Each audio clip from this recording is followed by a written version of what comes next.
Welcome back to my round 4 game of GPN, and I'm playing against Dravos, who's on blue-green ramp, which is a deck I won one of the previous GPs with, except it's now been, 3 of the cards from the deck have been nerfed. Some of them nerfed horribly. Like, for example, Tamla doesn't even work with the deck anymore, because her +1, which used to untap a land, now only untaps a creature, so yeah, the +1 does nothing to the deck.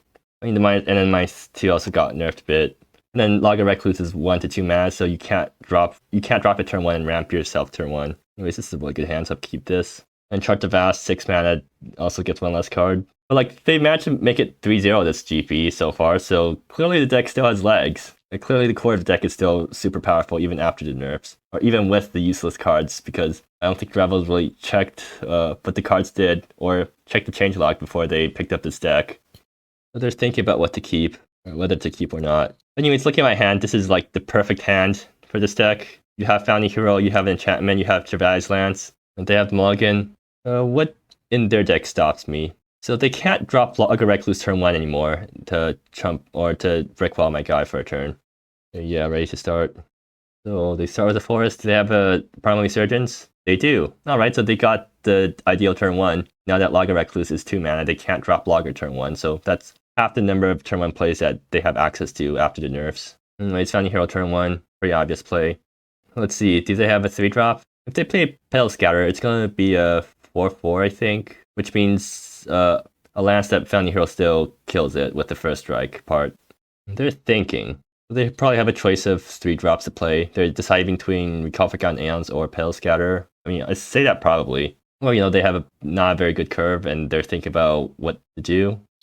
It might just be thinking about what to fetch, because like trying to get your blue sources in this deck is kind of annoying. You have to think a bit about how you're fetching in order to get enough blue sources. Okay, they play their Forest. Is this going to be a Pale Scatterer? I mean, it could also be a Pronouncer Preserves. Yeah, it seems like that's it. And Pronouncer's really good against my deck because it chumps. Okay, they put the Land Aura on the Forest, which means they'll untap for 2 mana, and they pass. So they may be ramping into a Leyline Alpha next turn. Can they play Leyline Alpha next turn if they have a land drop? Yeah, 1, 2, 3, 4, 5, 6. I mean, no point in... I can't really play around Leyline Alpha next turn if they have it. I'm just going to go with my normal play, which is play out the Lance, play out the Slapfield Workgate, make the Ox. I'm going to play out the Workgate first so that it sees out the enchantments entering, because I have a lot of enchantments that are about to enter. Or not allowed, but just 2, which is still a decent amount. Yeah, Civilized triggers, so... I mean, you're going to chump this, right? You're going to chump with the Antelope. If they drop Leyline Alpha next turn and swing at me with everything, I can chump the Pronouncer. The Wolves become 3/3s. I mean, they still need to leave back Pronouncer to block the Founding Hero, so I'll have to chump one of the Wolves. Yeah, it's a Devil Strike, but it doesn't have Trample. So, like, you can just chump here. Your deck's full of chumpers. How am I going to win this? Next turn, I'm going to play Chronicles Lilyreed to get some more Oxen. And then the turn after that, I can activate Chronicles Act 1 to give all my Oxen flying. It seems like they don't have Leyline Alpha. Oh, Pale Scatter, alright. I didn't play it earlier. I guess they wanted channels for serves to see the Pale Scatter to get more chumpers, and I agree that's probably a good play. Because chumpers are really good against my deck. Pale Scatter's a 5/5 now, so it's gonna trade with Founding Hero. Unless the Lily Triton it, so it can't, yeah. But then it just gets chumped by Antelope. Alright, so I think the play here is Founding Hero Underpass at no. Because now I have 2 Founding Heroes, and Founding Heroes are really scary, right? I can also Underpass at no Chronicles, which makes a bunch of chumpers in case they drop Lyran. And I think no matter what I do, I'm going to play Underpass and put the counter on the Founding Hero so I can pass the Pale Scatter. I'm just thinking about what to do after that. Whether to Founding Hero or Chronicles. I think Founding Hero number 2 isn't really necessary right now, right? Because, I mean, this Founding Hero is not going to die. And I only have 1 Lance right now. Sure. Underpass at no, buffs this guy. Swing. I'm assuming you chump here. Yep. I think, yeah, I should Chronicles because flying is how I get past the board stall. Playing more Founding Heroes just keeps getting chumped. So, yep. If I draw another land next turn, I can play Lily Triton and activate Chronicles. I'll just play any of my 1-drops and activate Chronicles. Now attacking with these tokens in the air. Yep, it's terrifying. But I also got a really good draw, so there's that. Your deck is also pretty terrifying with the amount of mana it can make. So is this Leyline Alpha time? Blowing 6? If Leyline... yeah, it is Leyline Alpha. Do I let this through? Interesting question. Because if I do let it through, then I mean, these guys are attacking bigger, but they're still at 20 because they jumped out game.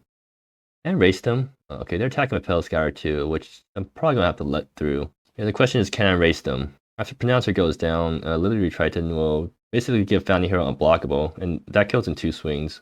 They're point in leaving these guys up. Like, if I trade down with these guys, they don't have blue, so they can't easily get more cards. They might have another Layer and Alpha in hand, but I kind of doubt that, because if they had more Layer and Alphas, they would have gone for it earlier, I think. No, they don't. It only suggests that they don't have a second land in hand, because they need a second land to get Layer and Alpha 1 turn earlier. I think I should just try to kill what I can kill, so like I jump here, trade down. Yeah, trade down. This might actually be a huge mistake, because if they play any more chump blockers, I'm in trouble. Actually, Literary Triton also makes chump blockers off Slapfield, so like I can keep pumping up chumpers, and they can keep pumping up chumpers, but I'm the one swinging with the 5/4 double striker. Thunderblade, interesting. Worst case scenario, I can play Founding Hero, equip Cinderblade to it, play Literary Triton, swing with everything. Layman still gets through though next turn. The thing is, like, they take 4 from Founding Hero, right? No, they take 4 from Founding Hero, because I'm not sacking Cinderblade just yet. Actually, if I play Literary Triton and put Aura on this guy, and then or if I put the Aura on the guy that's Cinderbladed, what happens? Like, this guy's gonna get trumped. The other guy's not going to get trumped. Or I actually don't really know what I'm doing here, so I think I should just spread out my Triton skips. Like, yeah, put it here. Hopefully I did not make a mistake by doing this. Give this guy haste. Now let's see how they block. Because, like, if they let one of these guys through, they're gonna get whacked for a bunch. And now they're dead to another Founding Hero swing that gets through. So they're forced to start chumping. Or leave back blockers, at least. And if they had more Layer and Alphas, then, I mean, I wouldn't have been able to get out of it anyways. Actually, if they had more Layer and Alphas, then how I would win that game is I activate Chronicles, give my tokens flying, and then try to fly over their board. That seems really slow, though. I would need to find some way of getting a lance onto one of my tokens in order to speed up the clock. Other blocks. So, is it worth it to cash in Cinderblade for 4 extra damage right now? I think the answer is probably no, because more damage in the future is probably worth, like, Cinderblade. Will Founding Hero ever get through in the future? Like, does whacking them down to 10 do anything? It makes any Founding Hero swing. It makes this Founding Hero lethal no matter what happens. Or, I mean, lethal if it ever gets through. Like, how much is 4 extra damage worth? Sure, I'll sack it, sure. Whack them for 10. Actually, it might be a mistake, because Cinderblade would have been able to... If I top deck anything good, Cinderblade would have been able to give it haste.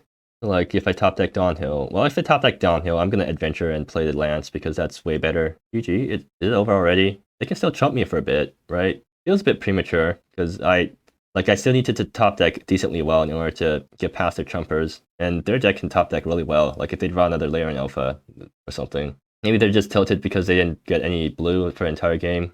Is it a good matchup for me? I don't think it's the perfect matchup. Their deck is still pretty scary. Anyways, look at sideboarding choices.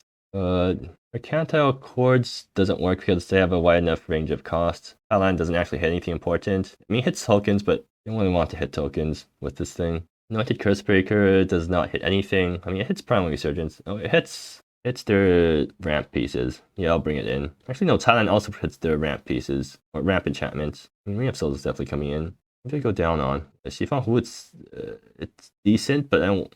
Unless Shifang Hu prevents stuff. It's probably decent, but I'll bring it out here, because it doesn't feel like it's probably the worst thing out of all this. Go down on a Lance, they can trump it way too easily.